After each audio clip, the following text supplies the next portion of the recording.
Hello guys, welcome to PK Pado. My name is Pravesh and I'm curator of the series called NCRT Distilled. और हम बात कर रहे थे Gupta empire की। ठीक है जी।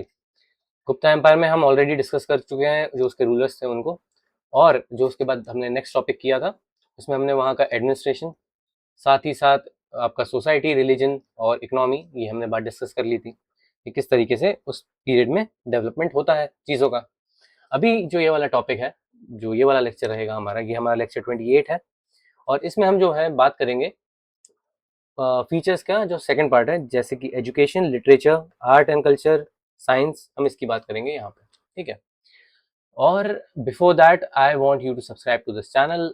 मैं इसी तरह का कंटेंट लाता हूँ जहाँ पे मैं पूरे के पूरे एनसीईआरटी का निचोड़ आपको ला के देता हूँ, ताकि आपका टाइम वेस्ट ना हो ये जानने में और समझने में कि क्या हमें बार बार एनसीईआरटी पढ़नी चाहिए, जो कि लगभग हर टॉपर कहता है, और क्या उसकी इतनी ज़रूरत है, या हमें जो है आंसर राइटिंग प्रैक्टिस और हमें टेम्परामेंट समझने की ज़रूरत है एग्जामिनर की।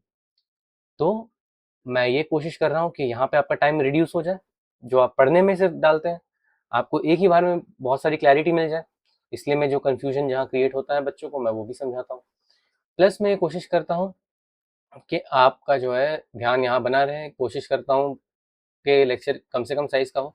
कुछ कुछ जगहों पे नहीं हो पाता, कहीं कहीं 1.5 घंटे के आसपास पुश हो जाता है, लेकिन कहीं कहीं पे ही हुआ होगा। मोस्टली मैं कोशिश करता हूँ 1 घंटे के आसपास के दायरे में खत्म हो जाए लेक्चर, ताकि आपको एक एम्पल अमाउंट ऑफ टाइम मिल जाए। क्या मैं ये नहीं कर सकता कि मैं पूरा का पूरा फीचर एक साथ पढ़ा दूँ? मैं बिल्कुल कर सकता हूँ ये। क्या मैं ये नहीं कर सकता मैं पूरा का पूरा चैप्टर एक साथ पढ़ा दूँ? मैं वो भी कर सकता हूँ, पर 5 घंटे का लेक्चर बन जाएगा जिस तरीके से मेरे नोट्स हैं जो मैं आपको पढ़ाता हूँ।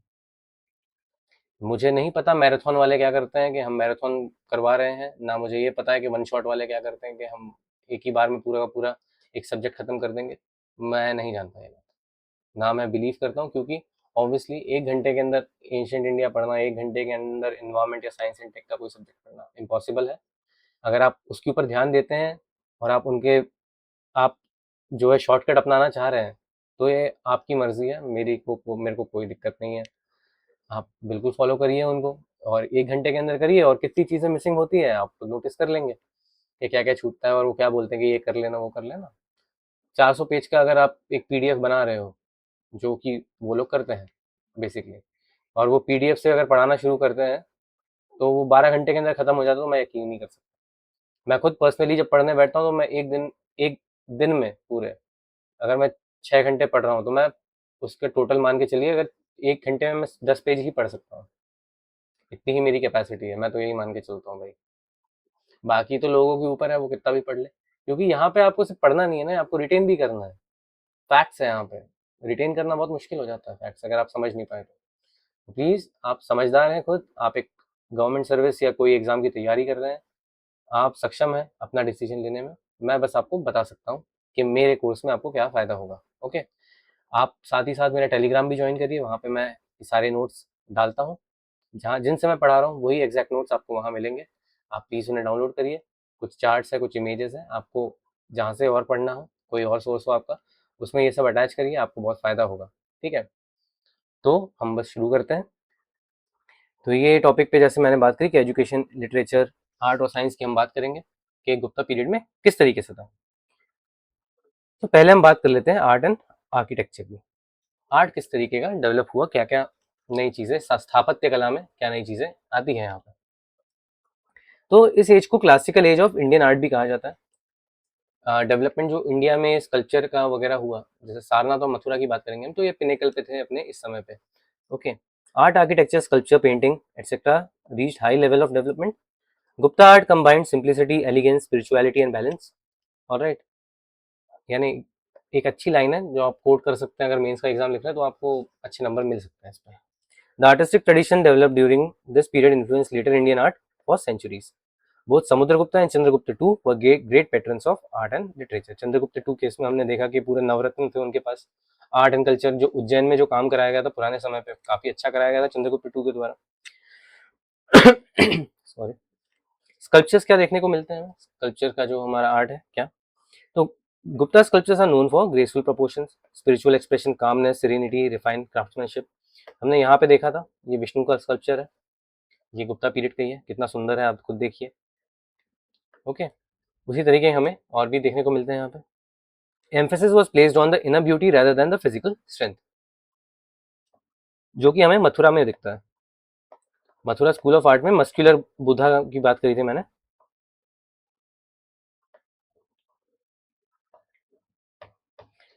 मस्कुलर बुद्धा दिखते हैं आपको जो आपका मथुरा स्कूल ऑफ आर्ट में। तो अभी यहाँ पे हम थोड़ा सा डाइवर्ट हुए, सारनाथ की तरफ भी जाएंगे, उसमें जो एक्सप्रेशन वगैरह है उसके ऊपर बात करी जाती है। ठीक है, हिंदू स्कल्पचर्स ये पहली बार इमर्ज हुए। भगवान की मूर्तियां, जो हिंदू भगवान है शिव विष्णु, इनकी मूर्तियां ये पहली बार इमर्ज होती हैं। First time large scale images of Vishnu, Shiv and other Hindu deities became common for the first time in history. Social hierarchy बनती है एक आर्ट की, किस तरह की कि मंदिर के गर्भगृह में, जो हमने सैंक्टम सेंक्टोरम की बात करी थी, उसमें एक भगवान की मूर्ति होगी, उससे उसी नाम से वो भगवान जो मंदिर है वो जाना जाएगा, और आजू बाजू तीन चार जो है वो छोटे जो आपके लोकल डीटीज वगैरह है उनकी भी मूर्ति होती है। The principal deity was usually represented in a larger size, secondary deities were shown on a smaller scale. ठीक है, this reflected a social hierarchy and status distinction of the period. Buddha की भी जो मूर्ति दिखेंगी आपको इस समय की, उसमें भी ये आपको दिखेगा। ये अब जैसे एक बुद्ध की मूर्ति है, सारनाथ बुद्धा है ये। ठीक है, तो इसमें मेन डीटी आपके ये हो गए, यहाँ पे कुछ स्टोरी और स्कल्पचर्स टाइप है, छोटे छोटे बने हुए हैं, तो वही हायरार्की दिखाता है ये हमें। ठीक है, टेम्पल आर्किटेक्चर, इसका डेवलपमेंट होता है। हमने दशावतार टेम्पल देखा था, वैसे एक भीतरगांव टेम्पल भी है, हम देखेंगे आगे। Okay, structural temples, Gupta period witness the beginning of structural temple architecture in India. जो इंडिया में टेम्पल बनना एक जगह पे शुरू हुआ था, वो यहाँ से शुरू होता है।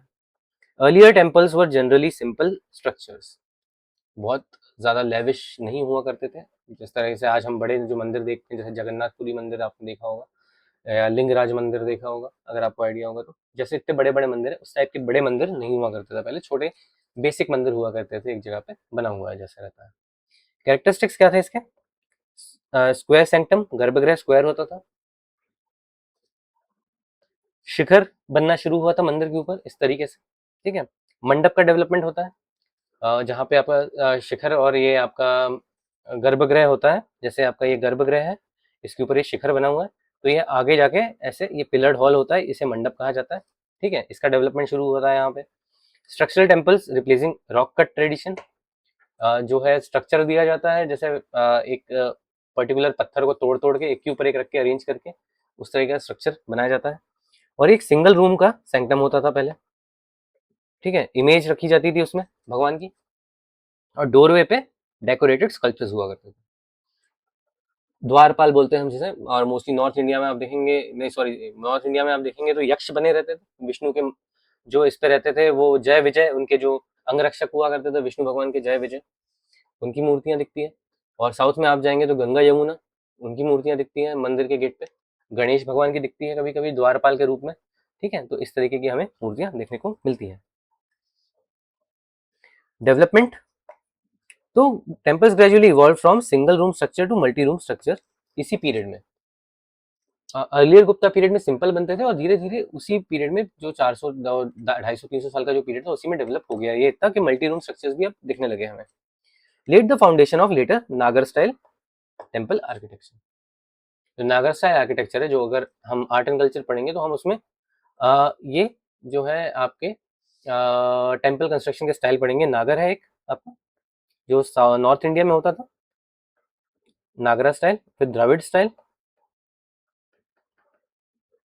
और एक आपका होता है वैसरा। ये तीन स्टाइल के आप टेम्पल्स पढ़ेंगे अगर आप हम साथ चलते हैं आर्ट एंड कल्चर तक भी कभी, तो वहाँ पे ये सब हमें देखने को मिलेगा। इंपॉर्टेंट टेम्पल्स कौन से हैं इस समय के? दशावतार टेम्पल देवगढ़ का,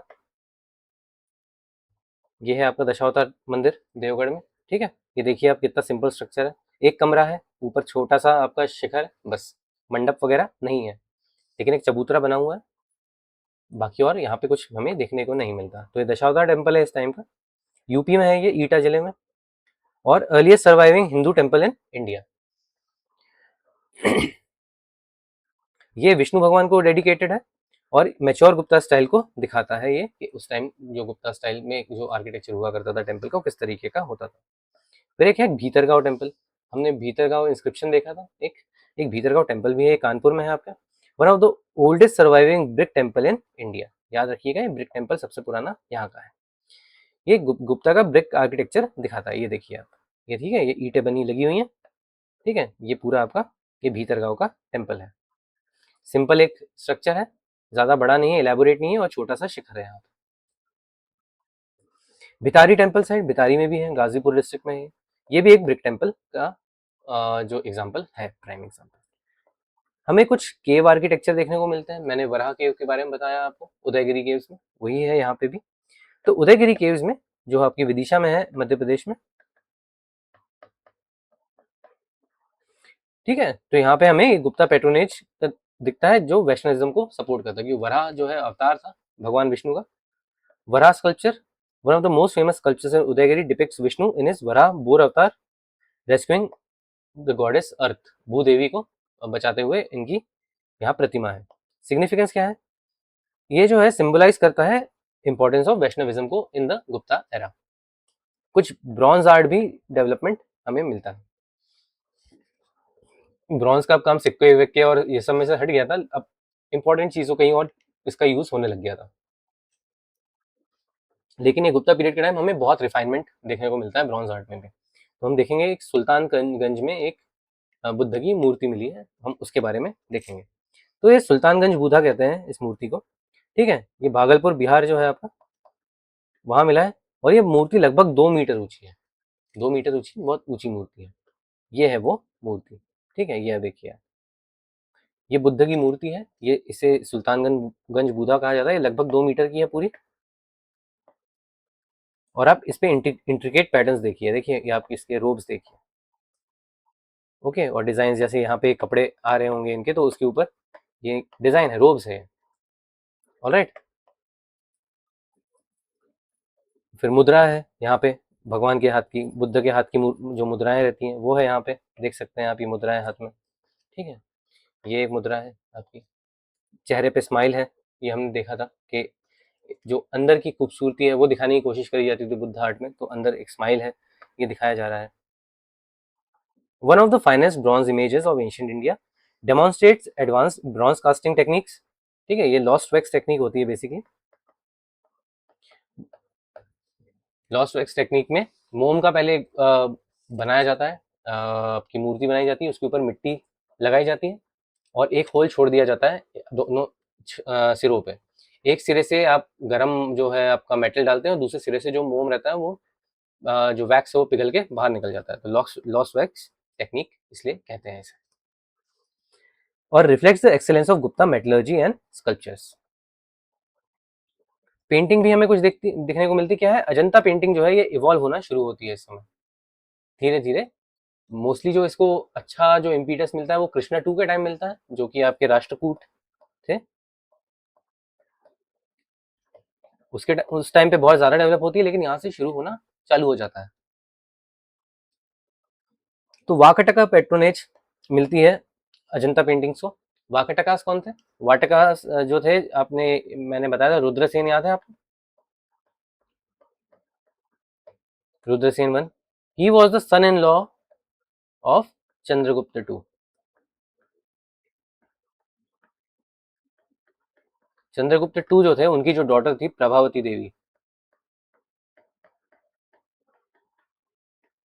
इनसे शादी हुई थी इनकी, तो इसको भी हम यहाँ पे काउंट कर रहे हैं, ठीक है, ये सॉरी नॉट राष्ट्रकूट में, हम इसे यहाँ पे काउंट कर रहे हैं। ओके, तो अजंता का पेंटिंग का डेवलपमेंट शुरू होता है contemporary with the Gupta cultural age, greatest achievement of Gupta painting. यानी हम एरा की बात कर रहे हैं यहाँ पे, ठीक है, मैं किसी उसकी बात नहीं कर रहा हूँ एम्पायर की, मैं उस एरा की बात कर रहा हूँ, हम पूरे एरा की बात कर रहे हैं, गुप्ता एम्पायर का जो पीरियड था उसके। Executed as murals, wall paintings. Themes क्या होते थे इन अजंता पेंटिंग्स में, life of Gautam Buddha, Jataka stories, religious teachings होती थी, contemporary social and cultural life दिखाई जाती थी उस समय की। Features, life like human figures, natural expression, rich colours, composition, detail depiction of dress, ornaments and architecture, ये सब उन पेंटिंग्स में दिखाया गया है। म्यूरल टाइप पेंटिंग होती थी, यानी उभरी हुई रहती थी, फ्लैट पेंटिंग्स नहीं है। हिस्टोरिकल इंपॉर्टेंस क्या है इसका, provide valuable information regarding the society, cultural, daily life and religious practices. Ajanta की पेंटिंग्स ये सब हमें दिखाती हैं। ये आप देखेंगे यहाँ पे एग्जांपल, ये देखिए, ये अजंता की ऐसी पेंटिंग है, ये आपके बोधि सत्व हैं, इनके हाथ में कमल का फूल देख रहे हैं आप, तो ये कौन से बोधि सत्व होंगे? ये होंगे पद्मपानी। पर्ण का मतलब होता है हाथ, पद्म का मतलब होता है लोटस, तो जिनके हाथ में लोटस है पद्मपणि, तो ये बोधिसत्व पद्मपानी है। और पीछे अगर आप देखेंगे तो ये जो नॉर्मल लाइफ है, कुछ लोग यहाँ कुछ काम कर रहे हैं, कुछ लोग यहाँ कुछ कर रहे हैं, तो ये सोसाइटी वगैरह के बारे में भी बताती थी ये पेंटिंग्स। अभी हम एक डिस्कशन कर लेते हैं इसमें, जो स्कल्पचर्स डेवलप हुए उस समय पे। जैसे हमने सारनाथ बुद्धा देखे, ठीक है, ये आपने सारनाथ बुद्धा देख लिया। इसके पहले मैंने मथुरा के बुद्धा भी दिखाए थे आपको, मैं आगे भी दिखाऊंगा वो, पर यहाँ पे हम देख लेते हैं। तो हम मथुरा स्कूल ऑफ आर्ट जो डेवलप हुआ उस टाइम, जो हमें रिफाइनमेंट दिखता है मथुरा स्कूल ऑफ आर्ट में और सारनाथ स्कूल ऑफ आर्ट में, हम कंपैरिजन कर लेते हैं यहाँ पे, ठीक है। बाद में हम एक चारों स्कूलों का, जो गांधार, मथुरा, अमरावती और आपका सारनाथ है, उसका पूरा कंपैरिजन भी मेरे पास है। पर ये चार्ट बेसिकली मोस्टली एक इस सेंस में कि आपको पूरा का पूरा रिवीजन हो जाए, तो ये हम बाद में कवर करेंगे। पहले मैं आपको इसका यहाँ पे जो इंपॉर्टेंट पार्ट है, जो इस चैप्टर का इंपॉर्टेंट पार्ट है, वो हम यहाँ बात कर लेते हैं कि यहाँ पे मथुरा स्कूल ऑफ आर्ट और सारनाथ स्कूल ऑफ आर्ट की हम बात करेंगे। ओके, तो लोकेशन, पहले मथुरा स्कूल, मथुरा वाला यहाँ पहले रहेगा, फिर सारनाथ रहेगा। तो मथुरा जो है आपका यूपी में है, सारनाथ भी आपका यूपी में है, वाराणसी के पास, ठीक है। पीरियड क्या कौन सा था इनका? पहले ओरिजिनेट हुआ था, हमने देखा था मथुरा स्कूल ऑफ आर्ट जो है, ये आपके इंडो ग्रीक्स और इनके टाइम ही डेवलप होना शुरू हो चुका था अच्छे से। और गुप्ता पीरियड के टाइम जो है इसे कंटिन्यूएशन मिलता है इस आर्ट को। और ये जो है सारनाथ स्कूल ऑफ आर्ट, ये आपका टॉप पे पहुंच जाता है गुप्ता एज के समय। ओके, मटेरियल्स का यूज होते थे यहाँ पे मथुरा स्कूल में, रेड स्पॉटेड रेड सैंडस्टोन होता था यहाँ पे यूज। हमने विष्णु की मूर्ति देखी थी, ठीक है, लाल पत्थर की बनी हुई है, बलुआ पत्थर की।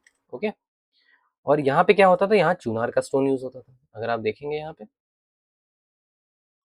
तो आप ये देख सकते हैं, पीले रंग का थोड़ा सा स्टोन है, ये चुनार का पत्थर होता है, ठीक है। डिफरेंस देख सकते हैं आप बिल्कुल क्लियरली, रेड है ये और यहाँ पे ये व्हाइट है।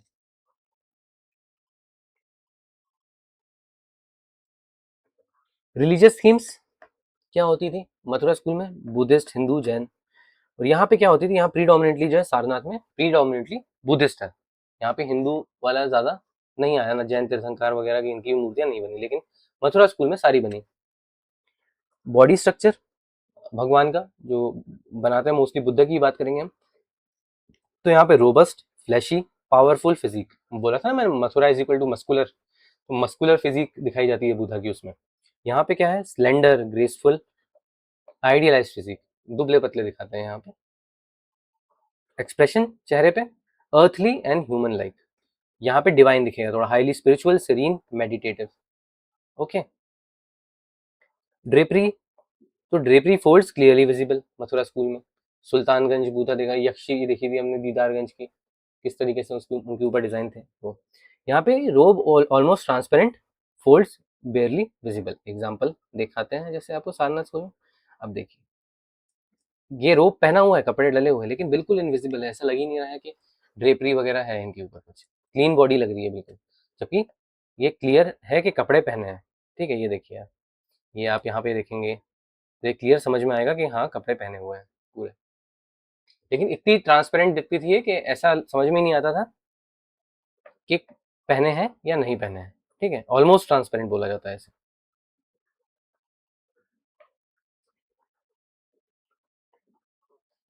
फिर बुधा का जो फेस है, यहाँ पे फुलर दिखाया है, फिजिकल स्ट्रेंथ दिखाई है चेहरे पे, स्ट्रॉन्ग दिखाया है बुधा। यहाँ पे काम स्पिरिचुअल फेस है यहाँ पे। ओके, हालो, प्रभा मंडल होता है जो आप देखते होंगे भगवान के पीछे ऐसे चक्र घूम रहा है, वो वाला टाइप जो हम सीरियल में देखते हैं, वो उसे प्रभा मंडल कहा जाता है, हालो कहा जाता है। तो डेकोरेटेड और ऑर्नेट हालो होता था मथुरा स्कूल में। यहाँ पे सिंपलर एंड मोर रिफाइंड हालो है। आर्टिस्टिक इन्फ्लुएंस कहाँ से आया है इसका? तो continuation indigenous of indigenous Mathura tradition, जो चल रहा था उसे चलने दिया गया। यहाँ पे कहाँ से आया है? ये रिप्रेजेंट करता है mature Gupta ideal and spiritual, ideal of spiritual beauty, यानी उनका कॉन्सेप्ट ही ये था, यहीं से डेवलप हुआ और यहीं पे आके रुक गया। Main characteristics physical beauty and strength है यहाँ पे स्पिरिचुअलिटी है सारनाथ स्कूल में।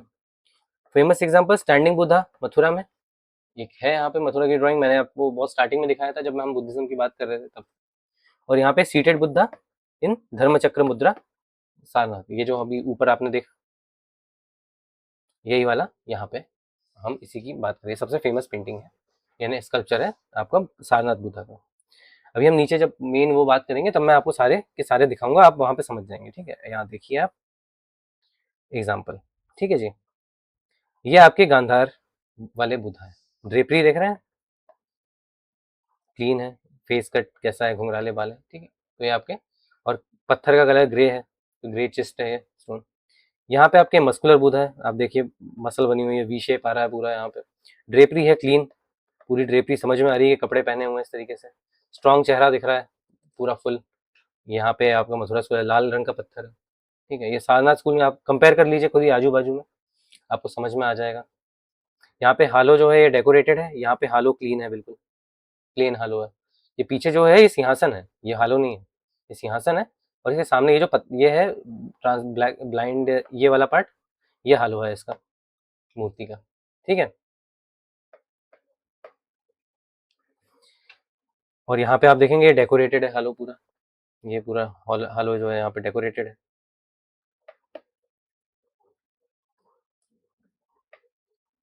ये अमरावती स्कूल ऑफ आर्ट में, ये हमने बोला था कि इसमें बुधा बीच में रहता है, मैंने जब आपको समझाया था, और आजू बाजू कुछ ना कुछ हो रहा रहता है, कुछ लोग हैं पूजा कर रहे हैं।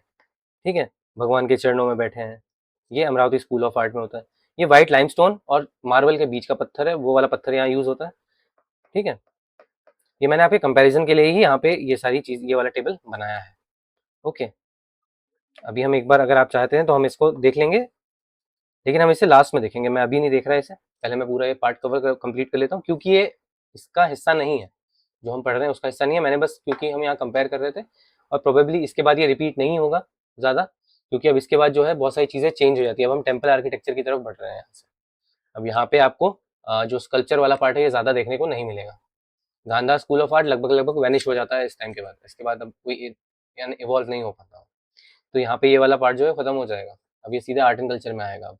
तो इसलिए मैंने यहाँ पे ये टेबल दे दिया आपको, ये हम बाद में डिस्कस करेंगे, मैंने बस दिखाने के लिए, आपको कंपेयर कराने के लिए एक बार बता दिया। ओके, आर्ट एंड आर्किटेक्चर के बाद हम बात कर लेते हैं थोड़ी लिटरेचर की।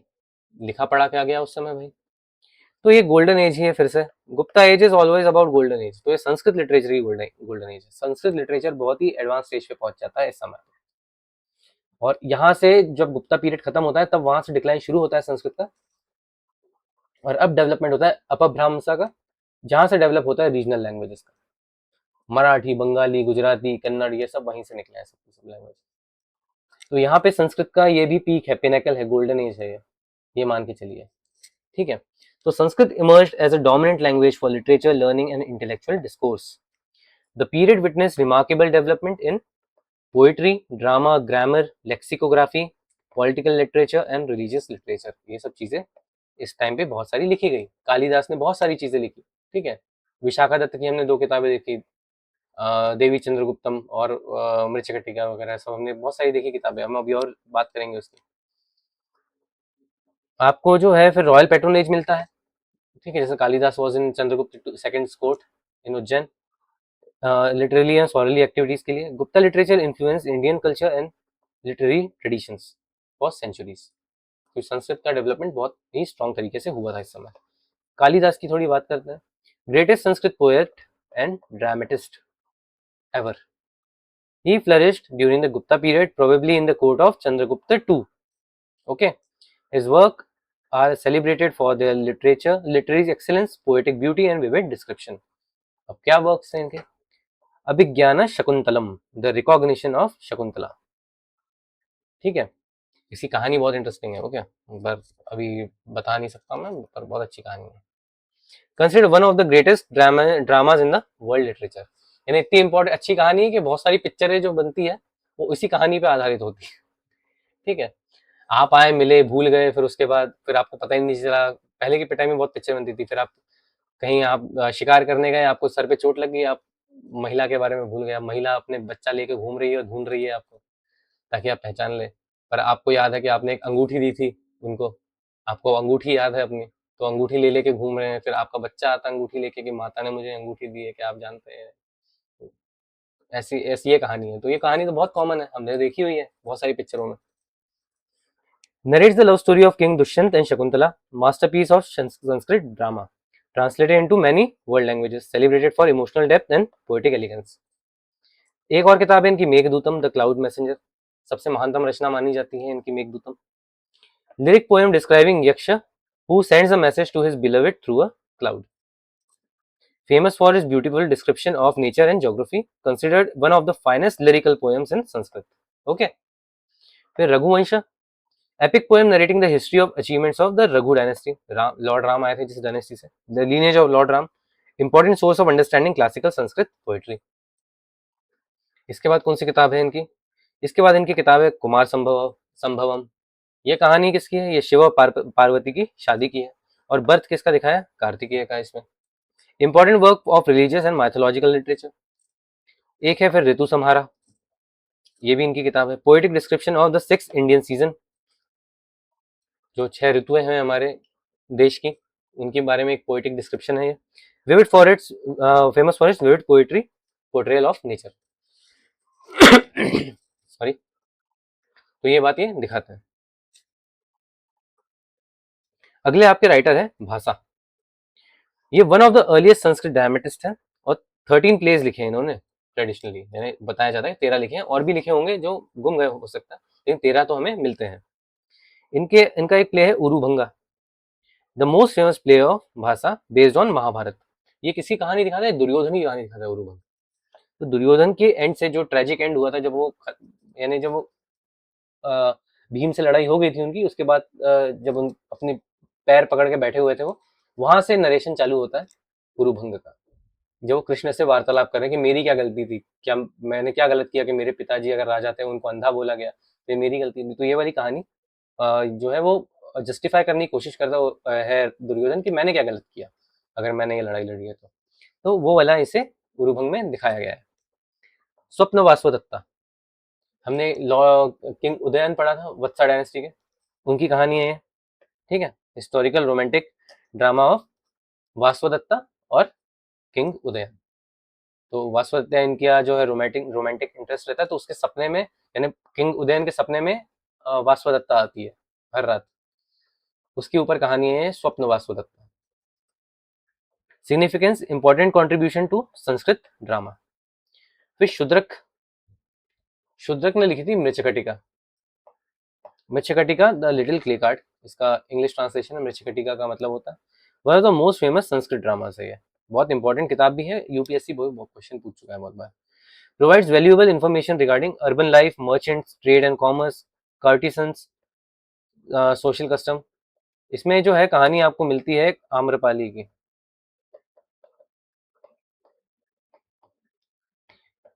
जो नगर वधु हुआ करती थी वैशाली, जो था कैपिटल आपके लच्छावीस का, और आपके वज्जी जो महाजनपद था उसका जो कैपिटल था, वहाँ की कर्टिसन देवदासी टाइप बोल सकते हैं या नगर वधु बोलते हैं वैसे इन्हें, नगर वधु थी आम्रपाली, उनकी कहानी भी इसमें आती है। Important source of social and economic history. फिर विशाखा दत्त, इनकी मुद्रा राक्षस है, और देवी चंद्रगुप्तम है, वो हमने देखा है। ये यहाँ मुद्रा राक्षस की बात कर लेते हैं।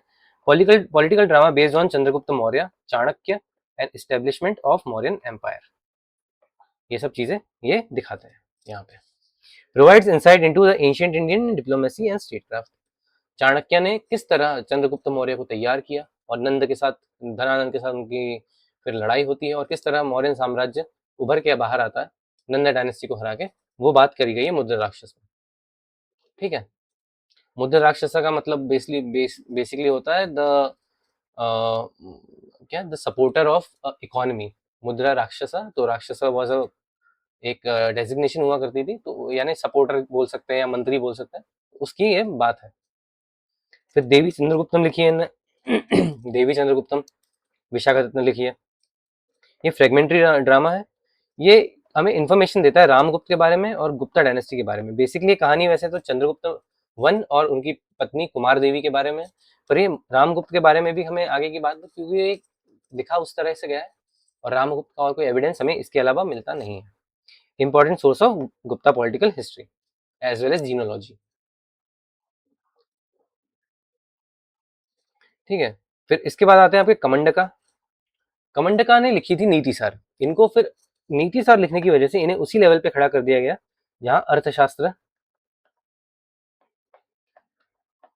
जिसे पांचवा वेद भी कहा जाता है अर्थशास्त्र को, उसी लेवल पे आके नीतिसार खड़ी हो जाती है। इतनी कमाल की किताब है ये। important political treaties, deals with kingship, diplomacy, administration, statecraft, okay, often compared with Kautilya's अर्थशास्त्र. सेम लेवल पे आ जाती है नीति सार जो है अर्थशास्त्र के. आई एम सॉरी, आज थोड़ा गला गया हुआ है मेरा. फिर अमर सिम्हा. अमर सिम्हा की किताब है आपका अमरकोश. अमरकोश में ये एक फेमस संस्कृत लेक्सिकॉन है, जो डिक्शनरी ये बोल सकते हैं आप इसे, या इंपॉर्टेंट फ्रेजेस हैं जो थ्रेसरस बोलते हैं जिन्हें, वो है यहाँ पे. Compiled by Amar Simha, a scholar in the court of Chandragupta two. Ujjain में थे अमर सिम्हा भी. Okay. Became a standard reference work for Sanskrit vocabulary. Alright, very important, that's why Amarkosh is very important. फिर हरिसेना आते हैं. हरिसेना कौन थे? जिन्होंने समुद्रगुप्त की प्रयाग प्रशस्ति लिखी. प्रयाग प्रशस्ति. Court poet of Samudragupta, author of Prayag प्रशस्ति, अलाहाबाद पिलर इंस्क्रिप्शन. ठीक है. इंपॉर्टेंट सोर्स है किस चीज का? जीनोलॉजी का, military campaigns of Samudragupta and Gupta political history का. हरिसेना ने कुछ पोजीशंस भी हेल्ड करी थी चंद्रगुप्त मौर्य के कोर्ट में. कोर्ट पोएट तो थे लेकिन कुछ जो इनको इनके पास कुछ ऑफिशियल पोस्ट भी थी. और तो क्या क्या थी जो आप पोस्ट देखेंगे, मैं आपको पोस्ट दिखाता हूँ. ये जो पोस्ट है ना, ये मैंने आपको बोला था खुद पढ़ लेना. इसी में से जो पोस्ट है वही इनके पास भी पोस्ट ये हेल्ड करते, पोजीशन हेल्ड करते. तो महादंड नायक थे ये, चीफ जुडिशियल ऑफिसर. आज के टाइम का जैसे आप मान सकते हैं chief justice of high court types. Okay. फिर कुमार अमात्य भी थे, मिनिस्टर थे, किसी एक डिपार्टमेंट के मिनिस्टर होंगे ये वहां पे. और संधि विग्रहारिका भी थे, जो कि minister of war and peace होता है. तो ये वाली पोजीशंस हरिसेना ने ऑक्यूपाई करी थी समुद्रगुप्त के कोर्ट में. तो एक इंपॉर्टेंट पॉइंट बन जाता है अपने आप ही. फिर एक राइटर है आपके वात्सायना. इन्होंने एक किताब लिखी कामासूत्रा. ठीक है. तो it is famous work dealing with social customs, family life, urban culture and human relationship. जो आपके कोई वो है सब, ये सब चीजों के बारे में ये बात करता है. Kamasutra is not only about the sexual orientation positions, it is also about all these things. किताब है वो. ओके. लिखा गया है उसके अंदर. जो मॉडर्न आपकी किताबें आती है कामासूत्र की, उससे डिपिक्शन नहीं है उसके ऊपर. इसमें ये सारी चीजें भी है कि लाइफ किस तरह से चलती है, अगर हस्बैंड वाइफ को साथ में रहना है तो किस तरीके से रहा जाएगा, फैमिलीज की क्या उम्मीद रहती है एक नए एक न्यू वेड कपल के साथ. ये सारी चीजें भी इसमें कामासूत्र में लिखी गई हैं. Provides valuable information about contemporary society. Okay. फिर स्मृतिज लिखी गई कुछ लॉ बुक्स, जिसमें वर्ण व्यवस्था किस तरह से होगी ये लिखा गया, और किस तरीके से जो है एक फैमिली लाइफ में किस तरीके से लॉ जो है वो इम्प्लीमेंट होगा ये लिखा गया. तो several smritis were compiled during the Gupta period, written mainly in verse forms. Verses के फॉर्म्स में लिखा गया. कंटेंट क्या होते थे इन स्मृतिज के? Social regulation, legal procedures, religious duties क्या होनी चाहिए, सिविल एंड क्रिमिनल लॉ किस तरीके का होगा उस समय का, duties of different Werner's. Okay. ये सब है. इंपॉर्टेंस क्या जस्टिफाई करता है ये? तो ये ब्राह्मणिकल सोशल ऑर्डर को जस्टिफाई करता है, इनहांस करता है, उसको मौका मिल जाता है जस्टिफाई करने का अगर किसी के साथ कुछ गलत हो रहा है तो. ये सब क्योंकि बोलते हैं कि ये यूनिवर्सल ट्रुथ है, ये तुम्हारे साथ होना ही था क्योंकि तुमने इस वर्ण में जन्म लिया. इस तरह की सी बातें, इस तरह की बातें होती हैं. Help regulate social and legal life. अब जब किसी को बोल दिया गया कि तुम्हारे साथ ये जो घट रहा है वो इस वजह से घट रहा है क्योंकि तुमने जन्म लिया है इस तरीके से और तुम्हारे कुछ पिछले कर्म होंगे, तो वो भी बोल देता है ठीक है होंगे, अब इस जन्म में अपने कर्म सुधार लेता हूँ. तो ये रेगुलेट करता है सोशल लाइफ और आपका लीगल लाइफ किस तरीके से होते थे. अभी यहाँ पे ये वर्क्स है जो ऊपर वाले आपके जितने भी नोट करें आपने देख ही लिए, और यहाँ पे भी इनके कुछ कुछ नाम लिखे हुए हैं. ऊपर जो मिसिंग है वो भैरवी है, बस भैरवी. इनकी किताब थी कीरत अर्जुनीय. नाम याद रखिएगा, ऐसे कुछ इंपॉर्टेंट नहीं है जानने के बारे में. ठीक है. एजुकेशन की बात करते हैं हम थोड़ी सी. तो एजुकेशन किस तरीके से, जैसे हमने देखा कि कुमार गुप्त जो थे उन्होंने नालंदा का फाउंडेशन रखा, तो मेजरली हम जो बात करेंगे वो नालंदा की ही करेंगे इसमें. ठीक है. तो Gupta age witnessed remarkable progress in education learning. Education was imparted through gurukuls, ashrams, temples, monastery. इन सबके थ्रू वैदिक रिलीजन भी आपका प्रोपोगेट हो रहा था, वैदिक टीचिंग्स भी प्रोपोगेट हो रही थी और बुद्धिस्ट टीचिंग्स भी प्रोपोगेट हो रही थी. Sanskrit emerge as a principal language of higher learning and literature. Sanskrit में ही जो अपर वर्णास है ये लोग डिस्कस करते थे और इन्हीं को पढ़ाई का अधिकार था आफ्टर द उपनयन संस्कार. तो इन्हीं के पास ये अधिकार था कि संस्कृत में पढ़ सके हम, ये कहीं गुरुकुल या आश्रम में या मोनेस्ट्री वगैरह में जाके. Both religious and secular subjects were taught. Philosophy और ट्रीटीज वगैरह सिखाई जाती थी जो कि हिंदू धर्म की है, वैदिक धर्म किस तरह से करना है, प्रोनाउंसिएशन, ग्रामर, ये सब सिखाया जाता था वैदिक धर्म का. इसके साथ साथ आपको जो है पॉलिटी और आपको एडमिनिस्ट्रेशन और आपको फिर लैंग्वेज पे कंट्रोल, मैथमेटिक्स, साइंस, ये वाली भी आपको नॉलेज दी जाती थी यहाँ पे। Gupta ruler patronise scholars, educational institutions and literary activities. Centre of learning क्या क्या मिले हमें? नालंदा महाविहार सबसे इंपॉर्टेंट एस्पेक्ट है ये यहाँ का। ऑल्दो हम काफी देख रहे हैं, काफी समय से इसका नाम आ रहा है नालंदा महाविहार का, पर यहाँ पे इसका मेन ऑब्जेक्टिव जो है वो यहाँ से शुरू होता है। तो most famous centre for learning during the Gupta period, traditionally founded during the reign of Kumara Gupta one. Okay, present day Bihar में है और ये जो है developed into a great residential university, attracted students from China, Korea, Tibet, South east Asia, ये सब आते थे यहाँ पढ़ने के लिए। हमने इतने सारे देखे, इत सिंह देखे हमने, फिर हमने ह्यून सांग देखे, फिर हमने इसके पहले जो हमने फाहीन देखे थे वो भी यहीं आए थे। ठीक है, became major centre for Buddhist learning and scholarship. ये इनके रूइंस हैं। नालंदा अब तो खत्म हो चुकी है, लेकिन कुछ इस तरीके से इसके रूइंस हैं जो मिलते हैं। अदर सेंटर्स फॉर लर्निंग क्या थे? तक्षशिला अभी भी प्रेजेंट था, इस्लामिक इन्वेजन अभी हुआ नहीं है। तो renowned centre for higher education continued its reputation as a centre of learning. Ujjain develop हुआ इस समय पे किस चीज में? एस्ट्रोनॉमी और मैथमेटिक्स के लिए। आर्यभट्ट ने यहीं बैठ के जो है आपका जीरो की डिस्कवरी करी और आपका कोन का जो एरिया वगैरह है वो सब निकाला यहाँ पे बैठ के। वल्लभी गुजरात में है ये वेस्टर्न इंडिया का एक फेमस एजुकेशनल सेंटर बन के उभरा। कांची ये साउथ इंडिया में प्रोमिनेंट हुआ ये वाला सेंटर। तो ये सारे सेंटर हमें देखने को मिलते हैं। और क्या सब्जेक्ट पढ़ाए जाते थे?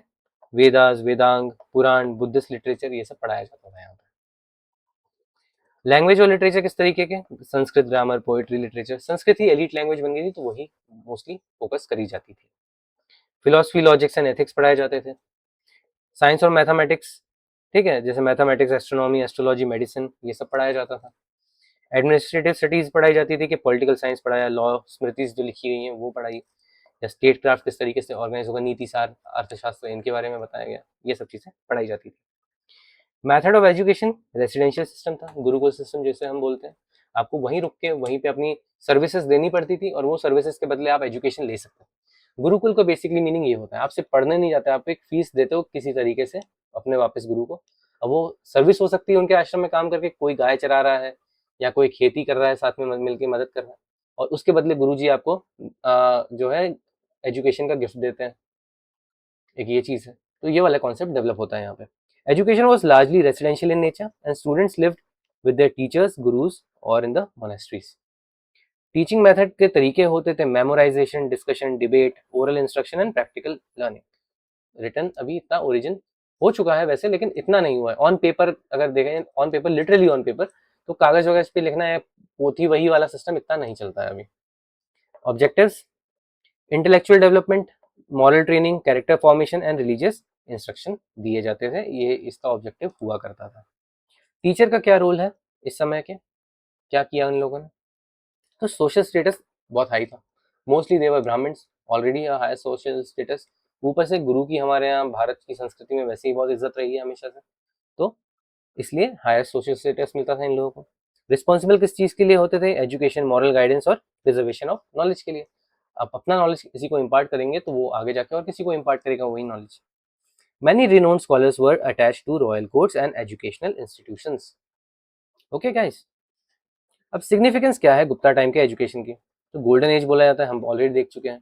ठीक है, preserved and promoted Sanskrit, literature, science, mathematics, philosophy and medicine, ये सब हमें देखने को मिला है। सुश्रुत हमने देखा, शल्य चिकित्सा और चरक ये अपना चरक का जो है आपका काया चिकित्सा, इसका डेवलपमेंट देखते हैं हम। Facilitated the spread of Indian knowledge to central Asia, China, south east Asia, यहाँ भी डेवलपमेंट में मदद होता है क्योंकि तक्षशिला इस तरफ है पूरा का पूरा आपका, वो भी आगे जो है अपना ज्ञान का वो बोलते हैं ज्योति जलाना, वो आगे का कंटिन्यू करते रहते हैं वहाँ पे भी। साइंस एंड टेक की थोड़ी बात करते हैं। लिटरेचर तो हमने बात कर लिया किस तरीके से चीजें लिखी गई उस समय की, संस्कृत का कितना डेवलपमेंट हुआ, साइंस का क्या डेवलपमेंट हुआ, साइंस में हमें क्या नया देखने को मिलता है इस समय पे? तो ये golden age of Indian science भी बोला जाता है इसको। कहीं पे भी आप लिख सकते हैं गुप्ता पीरियड के बाद बारे में अगर बात कर रहे हैं तो कहीं पे भी गोल्डन एरा, गोल्डन पीरियड लगा दीजिए और उस चीज को लिख दीजिए तो पॉइंट आ जाएगा आपके हाथ में। क्या साइंटिफिक अचीवमेंट है आपके यहाँ पे जो कि आपके लेटर जो डेवलपमेंट है वो इंडिया को और बाहर भी, फॉरेन भी जाते हैं ये आइडियाज? ठीक है, ये बात करेंगे हम। तो मैथमेटिक्स हमें दिखता है और एस्ट्रोनॉमी हमें दिखाई देता है। डेसिमल सिस्टम आया सबसे पहले इंडिया में, डेसिमल सिस्टम आया, फिर यहाँ से ट्रेडर्स के थ्रू ये गया कहाँ पे, आपका अरब में, अरब से फिर से ट्रेडर्स के थ्रू ये गया रोम में। तो पहले रोम और यूरोप वाले हिस्से में रोमन नंबर्स यूज होते थे, Roman numbers if you know, 1 2 3, okay 4, this is Roman numbers, this is 10। इसके बाद डेसिमल सिस्टम आ जाता है, काउंटिंग शुरू होती है कहाँ से,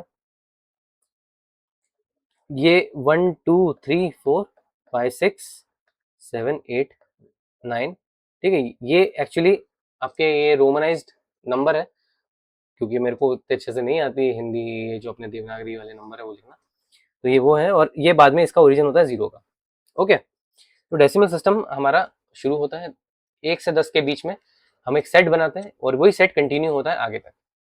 एक सेट हो गया तो 10 हो गए, फिर अगला सेट आएगा 20 हो जाएगा, अगर वो एक सेट का हमने आधा कर दिया तो 5 बचेगा, तो ये 2 सिंगल सेट और एक आधा सेट, तो ये 25 हो गया। इस तरीके से डेसिमल सिस्टम फॉर्म होता है। तो डेसिमल सिस्टम आता है। Decimal place value system developed significantly during the Gupta period. Evidence is provided by a Gupta inscription in 1448 from Prayagraj, Allahabad, okay. यहाँ से आइडिया मिलता है कि ऐसा कुछ डेवलप हुआ।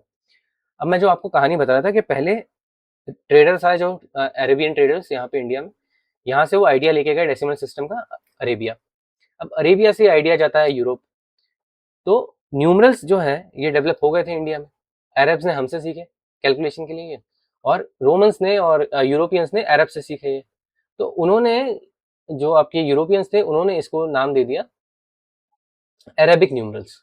अभी भी आप बोलेंगे तो इसको, जो हम 1 2 3 4 5 6 7 8 9 और 0, ये इस सेट को पूरे को अरेबिक न्यूमरल्स कहा जाता है। इंडियन न्यूमरल्स नहीं कहा जाता, अरेबिक न्यूमरल्स कहा जाता है, क्योंकि यूरोप ने इसे अरब से सीखा था। ऑल्दो अरब ने इंडिया सीखा था, बट ट्रैवल इस तरीके से हुआ, इसलिए उसे अरेबिक न्यूमरल्स कहा जाता है। सिग्निफिकेंस क्या है इसका, simplified mathematical calculation became a foundation of modern mathematics. अब बेसिकली ये है क्या, अगर मैंने कहीं पे 1 लिख दिया है तो ये क्या है, ये एक सिंबल है जो आपको बताता है, जब मैं 1 बोलता हूँ तो आपके दिमाग में एक आइडेंटिटी क्रिएट हो जाती है सिंबल के रूप में, कि 1 का मतलब होता है कि एक, कोई भी एक चीज के बारे में बात कर रहे हैं तो एक सिंबल है ये। नहीं तो जरूर किसको पता कि 8 का मतलब ये होता है, मैं तो ये बोलूंगा कि 8 का मतलब तो ये होता है, पर मैं ऐसे बना नहीं सकता, तो इसे सिंबलाइज कर दिया किस फॉर्म में, इस फॉर्म में, 8 के फॉर्म में सिंबलाइज कर दिया उसे। तो ये चीज जब आपको रियलाइज होती है तो आपका मैथमेटिक्स जो सॉल्व करने का तरीका है, मुझे बार बार 8 लिखना है तो मेरे को ये नहीं करना पड़ेगा ना, मैं सिर्फ 8 और 8 लिख सकता हूँ, तो आसान हो जाता है वो तरीका।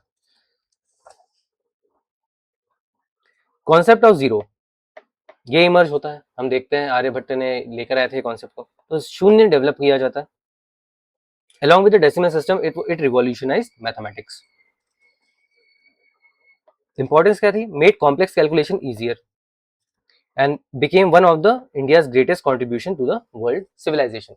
जीरो के बिना सब कुछ अधूरा है, क्यों, क्योंकि अगर आपको कहीं भी, कहीं से भी कहीं तक जाना है, अगर आप न्यूनतम से न्यूनतम यानी छोटी से छोटी चीज की बात कर रहे हैं, तो आप जस्टिफाई कैसे करेंगे कि वो क्या है।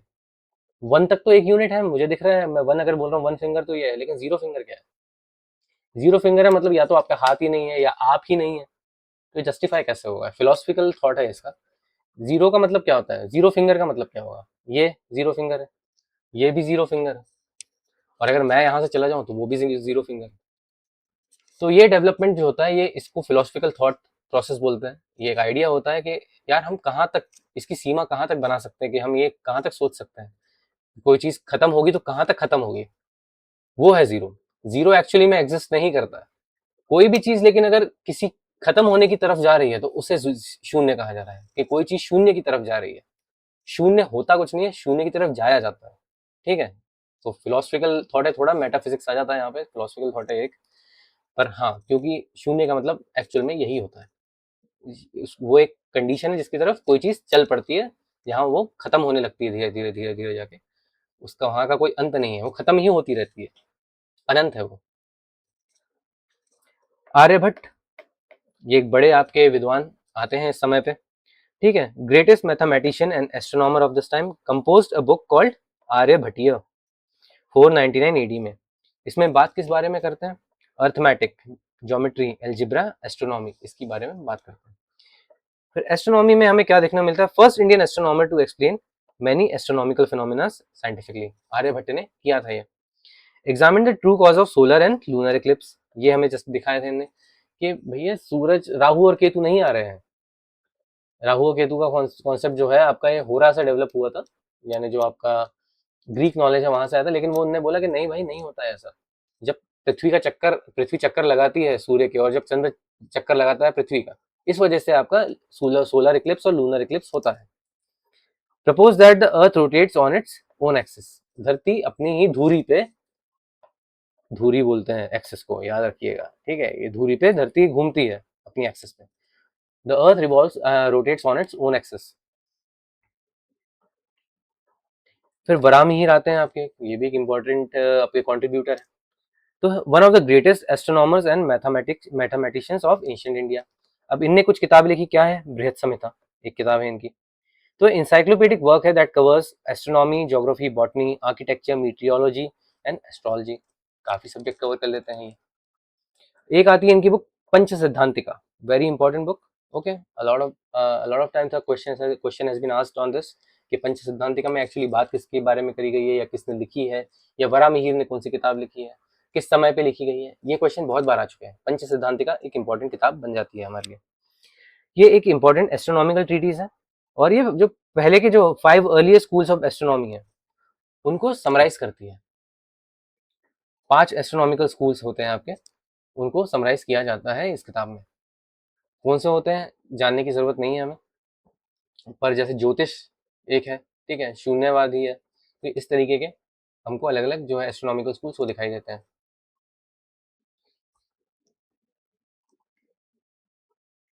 फिर एक है आपका उज्जैन में, ये एक एस्ट्रोनॉमिकल सेंटर हुआ करता था, ठीक है, और ये वराहमिहिर जो थे ये यहाँ के निवासी थे। वराहमिहिर, वराहमिहिर के डिजाइन जो है basically they were use to make fire altars, जिसमें हवन नहीं होता है, ये हवन हो रहा है जैसे, तो ये फायर अल्टर्स का किस तरह ऐसा डायमेंशन होना चाहिए ताकि आपको मैक्सिमम आउटपुट मिल सके।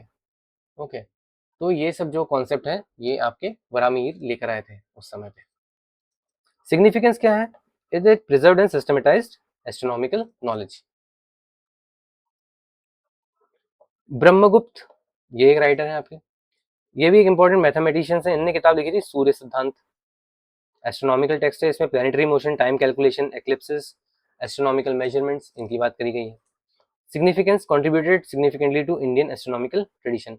सूर्य सिद्धांत में ही जो धरती से सूर्य की दूरी है उस टाइम का एक अर्ली कैलकुलेशन शो किया गया है सूर्य सिद्धांत में।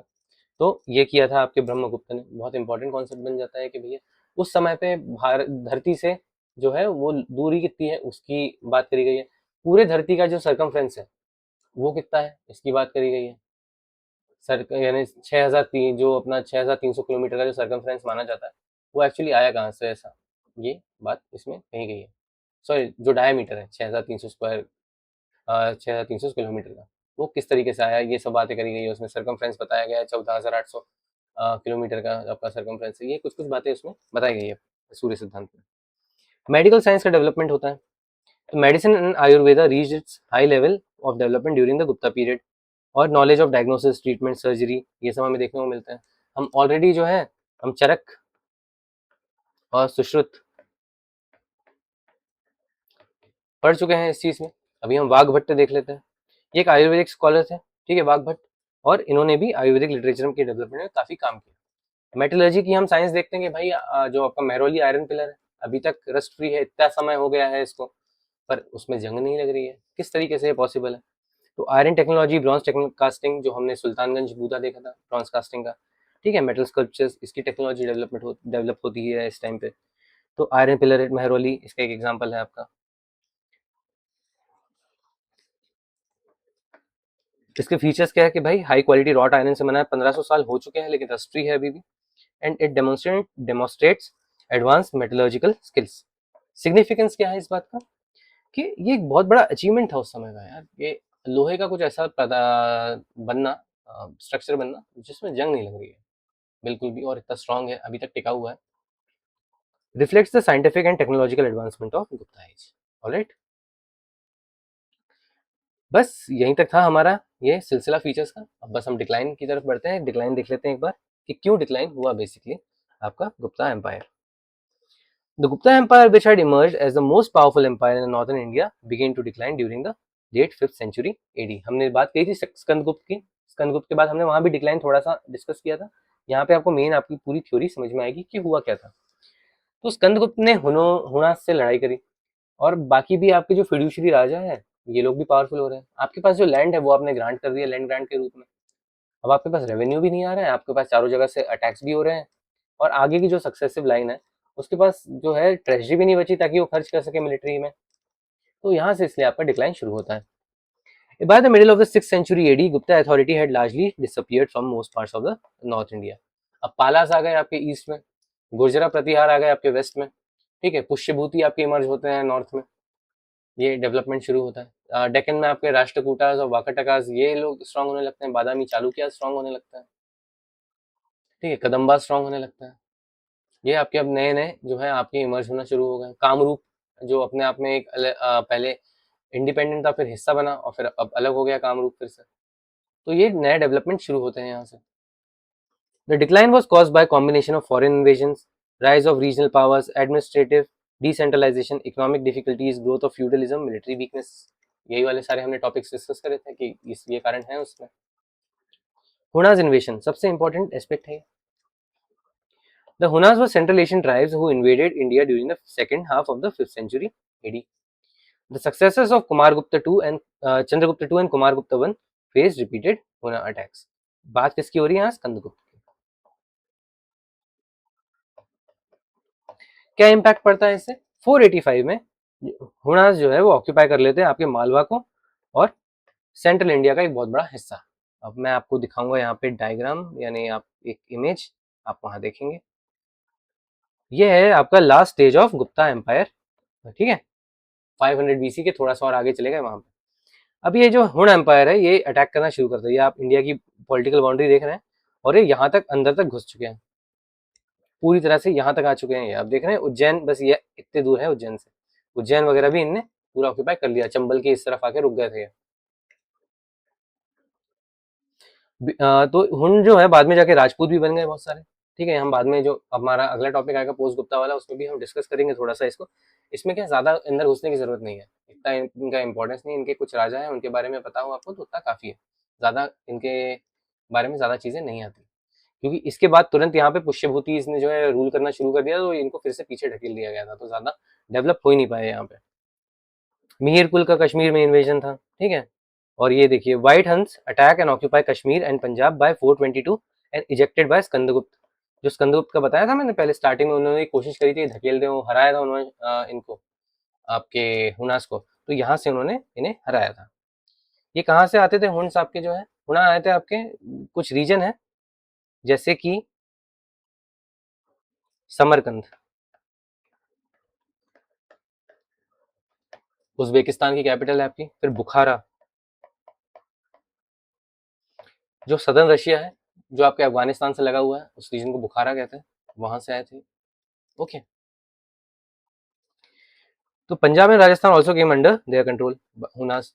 फिर ये आपके जो स्कंदगुप्त हैं इन्होंने फिर उनको मार के भगाया था यहाँ से। कॉन्सिक्वेंसेस क्या है इसके? Heavy military pressure on the empire.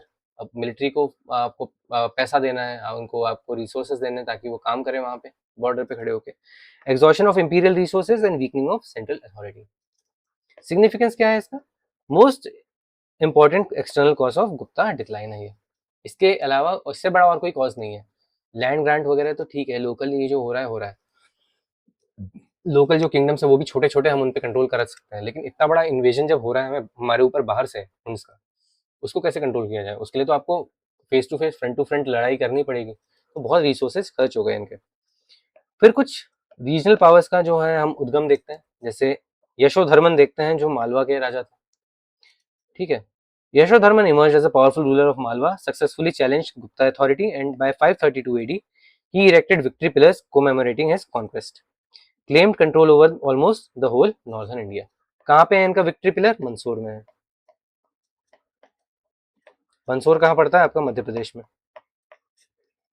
Rajasthan border पे, ठीक है, मंदसौर पड़ता है आपका, वहां पे इनका राज्य था, मंदसौर उनकी राजधानी थी। ठीक है जी।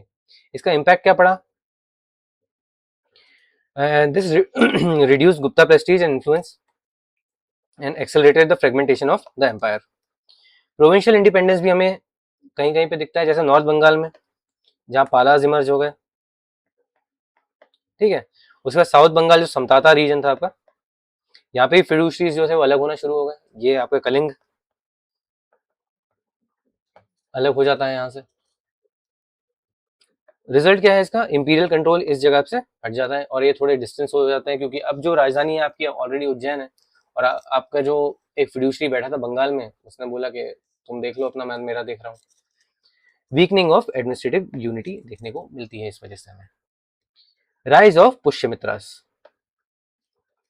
तो पुष्यमित्रास जो है ये इमर्ज होते हैं यहाँ से। ठीक है, the Pushyamitras emerge as a powerful regional force in Bihar and in UP.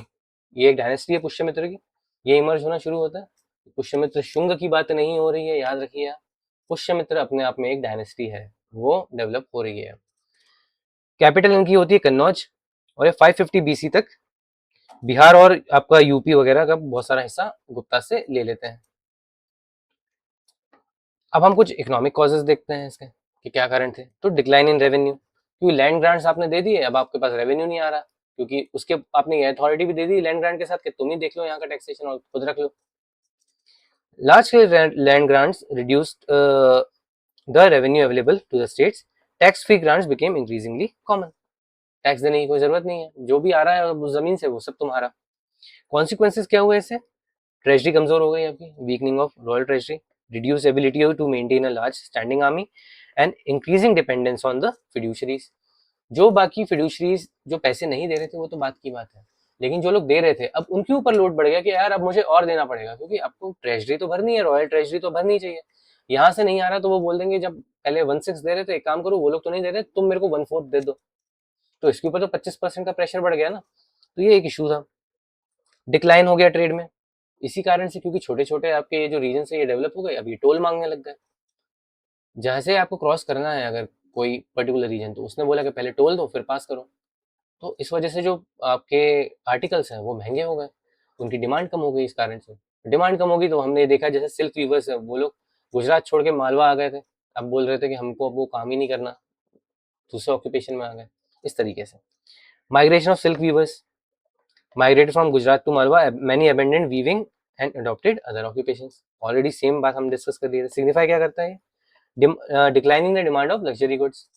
और क्या बताता है? Weakening of commercial activity and urban prosperity, ये भी शो करता है। ये फ्यूडलिज्म का जो ग्रोथ है वो देखने को मिलता है। किस तरीके से? कि लैंड ग्रांट्स हमें दिखते हैं।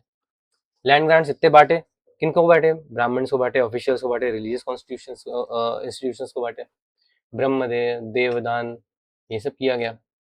Consequences: rise of powerful local landlords, increasing autonomy of fiduciaries, weakening of central control, same things.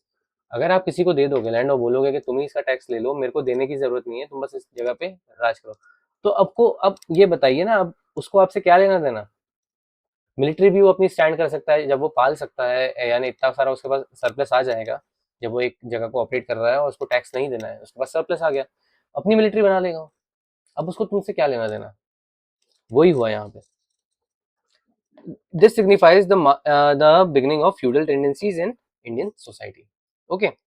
फिर कुछ वीक सक्सेसर्स आते हैं स्कंदगुप्त के बाद हमने देखे इतने सारे वीक सक्सेसर्स आए थे जो हमने नोटिस किया था। ये स्कंदगुप्त के बाद इतने सारे सक्सेसर्स आए जिनमें से बहुत कम ही कुछ इंपॉर्टेंट होंगे, बाकी जैसे कुछ 2 साल, कुछ 6 साल, कुछ 3 साल ऐसे राज करके चले गए। ठीक है, तो after Skandagupta a series of weak rulers occupied the Gupta throne. They failed to maintain the political and military strength of the earlier rulers. इसका इम्पैक्ट हमें ये देखने को मिलता है कि provincial governors started becoming independent.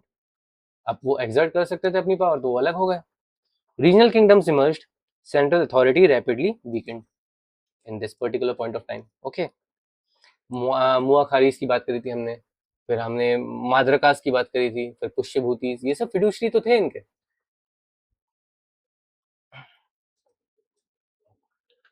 है ना। ये यहाँ पुष्यभूति है, मुआ खारीज हो गए, यहाँ पे आपके गुर्जर प्रतिहार हो गए, यहाँ वाकटका हो गए, इस रीजन में पाला हो गए, इस रीजन में कामरूप हो गया। ये इनके क्या थे, इनके सामंत थे, फिड्यूशरी थे, इनको लैंड ग्रैब दे दिया गया और ये लोग कंट्रोल करने लग गए अब उस जगह को आराम से अपने अपने हक के हिसाब से, अपने हिसाब से। बस खत्म हो गया उनका फिर राज। जैसे जैसे उनके पास प्रेशर यानी पैसा बढ़ता गया, उन्होंने अपनी मिलिट्री बनाई, अपने रिसोर्सेस लगाए और एक्सपांड करना शुरू कर दिया आजू बाजू के एरिया में। जो टेरिटरीज पहले आपके खुद के जो बॉस है वो हैंडल करते थे, अब आपने उसको टेक ओवर करना शुरू कर दिया। ये हुआ यहाँ पे। सक्सेशन प्रॉब्लम्स देखने को मिलती है कुछ। जैसे हमें पता है कि ये जो आपका प्राइमोजेनिचर का जो फंडा है ये अप्लाई नहीं होता था। जो राजा का बेटा है, बेटे वाली यानी राजा की जो लीनेज है, अब वो कंटिन्यू जरूरी नहीं कि वही कंटिन्यू करे। तो ये होता था कि भाई किसी के कोई राजा था, उसका कोई बच्चा है जो राजा के मरने के बाद आपका राजा बनेगा, और राजा के कुछ भाई भी हैं। तो उन्होंने क्या किया, खुद राजा बनने के चक्कर में उस बच्चे को मार दिया या एग्जाइल में डाल दिया, कुछ ना कुछ ऐसा कर दिया। तो प्राइमोजेनिचर का सिस्टम होता है in which the eldest son automatically inherits the throne. पर ये सिस्टम नहीं हो रहा था। प्रॉब्लम क्या थी यहाँ, Gupta rule did not follow a fixed rule of primogeniture. Succession dispute weakened the monarchy. लड़ाई होती थी आपस में कि मैं राजा बनूंगा या आप राजा बनोगे वगैरह। रिजल्ट क्या हुआ इसका, पॉलिटिकल इंस्टेबिलिटी और इंटरनल कॉन्फ्लिक्ट देखे हमें बहुत सारे। मिलिट्री वीकनेस भी हमें आ जाती है यहाँ पे कि स्टैंडिंग आर्मी जो है ये मेंटेन किया करते थे गुप्ता रूलर्स, पर अब पैसे ही नहीं थे, ट्रेजरी खर्च हो गई पूरी हुन से लड़ते लड़ते। और ये जो है ये सप्लीमेंट किया जाता था जो फिड्यूशरीज जो सामंत जो आर्मी अपनी खुद की रेस करते थे उससे। अब जब सेंटर की जो आर्मी है वो कमजोर पड़ गई, जो स्टेट में जो आर्मी थी वो स्ट्रांग हो गई, तो उन्होंने टेक ओवर कर लिया अपना रीजन। उन्होंने बोला कि लड़ना है ले लो वापस आके। पर इनकी इतनी हैसियत इतनी काबिलियत ही नहीं बची थी अब गुप्ता एम्पायर की कि वो किसी फिड्यूशरी से वो जगह वापस मांग सके। हॉर्स आर्चरी, ये सिस्टम डेवलप होता है, ये एक इंपॉर्टेंट बात है यहाँ की। हाँ, ये याद रखिएगा आप, ये इंपॉर्टेंट चीज है, बाकी सब तो जनरल है जो हम ऑलरेडी डिस्कस कर चुके हैं। ये एक इंपॉर्टेंट पॉइंट है यहाँ पे कि horse archery became an important military tactic during this period. घोड़े पे चलते चलते धनुष चलाने वाले जो सिस्टम है, ये एक नया चीज डेवलप होता है इस समय पे। प्रॉब्लम क्या थी ये सिचुएशन में जो आपका है मिलिट्री वीकनेस की, तो डिपेंडेंस क्या है फिड्यूशरी ट्रूप्स पे जो है ये बढ़ जाता है, मिलिट्री एफिशिएंसी छोड़ देते हैं हम और फिड्यूशरी के जो ट्रूप्स है इनके ऊपर हम फोकस करने लगते हैं। Dependence on fiduciary troops reduce military efficiency, reduce revenue weakened military organisation. अब पैसे ही नहीं भेज पा रहे हो तुम फ्रंटियर पे, तो वो लोग क्यों करेंगे काम, यानी क्यों लड़ने जाएगा कोई, अपनी जान क्यों देगा अगर उसको खाने तक को नहीं मिल रहा है। The army could not effectively resist Huns regional rebellions and rising local powers. ये आर्मी अब नहीं कर पा रही थी और ये इसका एक बहुत बड़ा कारण बनता है इस समय के डिक्लाइन का। ये हमने इसलिए डिक्लाइन अलग से पूरा किया। ओके, तो इसी के साथ हमारा टॉपिक समाप्त होता है गुप्ता एम्पायर का पूरा। अब जो हमारा अगला टॉपिक आएगा वो आएगा पोस्ट गुप्ता पीरियड। मैं इसके पहले आपको पोस्ट गुप्ता के इसमें जाए तो हम इसमें और क्या चीजें हैं हम वो वाली चीजें देख लेते हैं, ठीक है। नहीं तो जैसे एक बार मिस हो गया था, मैं वैसा नहीं चाहता, तो मैं कवर कर देता हूँ ऑलरेडी। पर यहाँ पे अभी हमारा डन हो चुका है।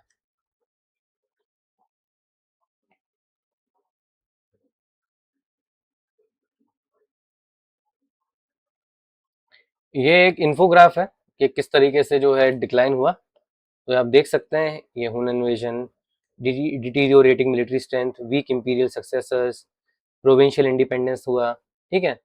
फिर rise of feudalism, decline in revenue, provincial independence, ये सारी चीज़ें जो है यहाँ पे आपको पूरी है टेबल में, पढ़ लीजिएगा, नॉट सो इम्पोर्टेंट। और ये आपका मैप है हुनास का कि हुनास ने टेक ओवर कैसे किया इस रीजन को। अब ये नई नई डायनेस्टीज कैसे आई ये देखिए, अब वाकटकास यहाँ पे ऑलरेडी इनके साथ इनका संबंध है ही, लेकिन अब ये भी अपने आप को जो है इंडिपेंडेंट घोषित कर चुके हैं ऑलरेडी गुप्ता से, ठीक है। फिर ये वाकटकास एक और है यहाँ पे इनकी शादी हुई थी, ठीक है, और यहाँ पे इंडिपेंडेंस वाले हैं अलग है। फिर कलिंग, कलिंग में बहुत सारी अलग अलग फैमिलीज आई जिन्होंने राज किया, लेकिन ये टोटली जो बड़े इंपीरियल पावर्स थे उनसे अलग ही था हमेशा, ठीक है। यहाँ पे विष्णु कुदिन्स आ गए आपके आंध्रा में, इक्ष्वाकुस के जाने के बाद यहाँ पे विष्णु कुदिन्स आ जाते हैं। अश्माक फिर से अपने आ जाता है प्रोमिनेंस में। कदम्बास आपके जो गोवा वाला हिस्सा है, कोंकण का जो रीजन है महाराष्ट्र का, और जो आपका अपर कर्नाटका है वहाँ पे आपको देखने को मिलते हैं। गंगास आपको दिखते हैं साउथ में, जो सदर्न कर्नाटका है। और आपका जो रीजन है केरला का, तमिलनाडु का, यहाँ पे आपको गंगास दिखते हैं। पल्लवास दिखते हैं आपको आंध्रा के रीजन में और तमिलनाडु वाले रीजन में। ओके, यहाँ पे कामरूप भी होना चाहिए यहाँ पे यहाँ पे आपका फिर बाद में जाके आपके जो पालाज है वो भी एक्टिव हो जाते हैं। इस तरीके से जो आपका गुप्ता एम्पायर है वो लगभग 550 एडी में लगभग खत्म हो जाता है। ठीक है, ये हुनर के कुछ राजा है जिन्होंने अटैक किया। मोस्टली जो हम फोकस करते हैं हम तोरामन पे करते हैं यहाँ पे, और मिहिरकुल पे करते हैं। मिहिरकुल यहाँ पे वो अकेले राजा थे जिनने फिर बाद में अटैक किया था। ओके गाइस, तो इसी के साथ we are all done with this. After this we will study the post Gupta period, जिसमें हम फोकस करेंगे, जो हमारा पहला लेक्चर रहेगा वो हम सिर्फ हर्षवर्धन और उनका जो एडमिनिस्ट्रेशन था उस पर फोकस करेंगे। राइज ऑफ पुष्यभूति की बात होगी वहाँ पे, हम ये सारी चीजें वहाँ पे डिस्कस करेंगे। Alright guys, so with that I would just like to remind you that please follow this channel and subscribe to it। मैं इसी तरह का कंटेंट लाता रहूँगा। आप देख रहे हैं रोज़ एक वीडियो आ रहा है, मैं रोज़ मेहनत कर रहा हूँ, और मैं यही चाहता हूँ कि आप भी रोज़ मेहनत करें और कंटिन्यू करें इस लेक्चर को, पूरा कोर्स अच्छे से देखें, ताकि आप ये बात समझ सकें कि किस तरीके से एंशियंट इंडिया जो है वो डेवलप होता है, और इंडियन हिस्ट्री क्यों मैं इतना फोकस करके पढ़ा रहा हूँ। क्योंकि यार मैं जब कोचिंग कर रहा था मुझे ये सारी चीज़ें बेयरली, मेरे को 10 क्लासेस हुई थी यार। जो सबसे प्रोमिनेंट कोचिंग है ओल्ड राजेंद्र नगर में, जो उसके मेन गेट बिल्कुल ओल्ड राजेंद्र नगर की, जो आपकी अंदर घुसते हैं तो सामने ही सबसे बड़ी बिल्डिंग है। ठीक है, ये वाली कोचिंग 10 दिन पढ़ाया था इनने, बस 10 लेक्चर हुए थे। Ancient medieval art and culture 10 lecture, बेयरली 15 page भर पाया था मैं। तो कोचिंग में यही पढ़ाया गया था जब मैं कोचिंग कर रहा था। आज के टाइम का मेरे को नहीं पता, लेकिन मैं मेरे टाइम का बता सकता हूँ, उस टाइम तो यही हुआ था। मेरा मेरा वही टाइम है जब मैं पढ़ रहा था वहाँ पे, तब वही टाइम है जब ओझा सर वहाँ पे वर्ल्ड हिस्ट्री पढ़ाते थे। मुझे भी ओझा सर ने पढ़ाया वर्ल्ड हिस्ट्री। ठीक है, तो हम पुराने चावल है इस गेम के, तो हमें ये सब आइडिया है। तो इसलिए मैं आपको ये चीज़ें बता रहा हूँ। मेरा करीब करीब इस लाइन में 10 साल का एक्सपीरियंस है, नेट नेट। और इसलिए मैं आपको ये समझा रहा हूँ कि आपको किस तरीके से पढ़ना चाहिए। मैं आपको वो गलतियां बता रहा हूँ जो जनरली बच्चे करते हैं। मैं वहां पे था, मैं लोगों से रोज बात करता था, मेरे बहुत सारे दोस्त थे, और हम लोग रोज डिस्कस करते थे कि आज ये पढ़ लिया, वो पढ़ लिया, ये इसको एक्सेप्ट करना चाहिए या उसको इस नोट से पढ़ना चाहिए। बहुत सारी चीजें होती है जो हमारे कंट्रोल में नहीं होती, पर एक चीज तो हमारे कंट्रोल में है कि पढ़ना किस तरीके से, वो तो हमारे कंट्रोल में है भाई। वो तो गलत मत करो कोई। पेपर नहीं निकले निकले नहीं निकले वो अलग बात की बात है, पर जो पढ़ने का जो तरीका है, जिस तरीके से पढ़ के एक्सेल किया जा सकता है, जिस तरीके से पढ़ के आगे बढ़ा जा सकता है, अगर मैंने उतना नहीं पढ़ा होता तो क्या मैं आपको पढ़ा पाता आज के टाइम में? क्या मेरे नोट्स रेडी होते? ये भी एक बात समझने की है ना। तो इसलिए ये बात को समझिए और इस तरीके से आप मेहनत करिए कि मैं अगर आपसे कभी पूछूं, या आप कभी भी जिंदगी में ये चीज कहीं काम आने की कोशिश हो रही हो, तो काम आ जाए ये बात आपको, आप ये बात जस्टिफाई कर सके। इसलिए मैं आपको ये सारी चीजें क्रोनोलॉजिकली विथ आइडियाज और हर चीज को इतना टाइम डेट दे दे के कि एडमिनिस्ट्रेशन में अलग से क्या हुआ और आपका इकोनॉमी में अलग से क्या हुआ, इसलिए समझा रहा हूँ। सो फॉर दैट, और मेरी मेहनत को थोड़ा सा अप्रिशिएट करने के लिए, आई वुड रियली लाइक कि आप इसे चैनल को सब्सक्राइब करें, फॉलो करें मुझे on Telegram as well as on Instagram. दोनों की लिंक आपको इसके डिस्क्रिप्शन में मिल जाती है हर वीडियो के, और आपको जो नोट्स है वो आपको मेरे टेलीग्राम पे मिल जाएंगे। ठीक है, so please subscribe to this and thank you for watching this video. I really appreciated कि आपने इतना समय दिया मुझे। एंड विद दैट, अब हम जो अगला लेक्चर करेंगे मैं उसकी तैयारी करूंगा। हम अगला लेक्चर अच्छे से करेंगे, पूरा का पूरा जो पोस्ट आपका पोस्ट गुप्ता पीरियड है, we will do that. Alright guys, till then मस्त रहो, पी के पढ़ो, खुश रहो, और बिल्कुल टेंशन मत लो। हम ये पूरा का पूरा जो कोर्स है बहुत अच्छे से खत्म करके ही उठेंगे यहाँ से। Right, see you then, bye.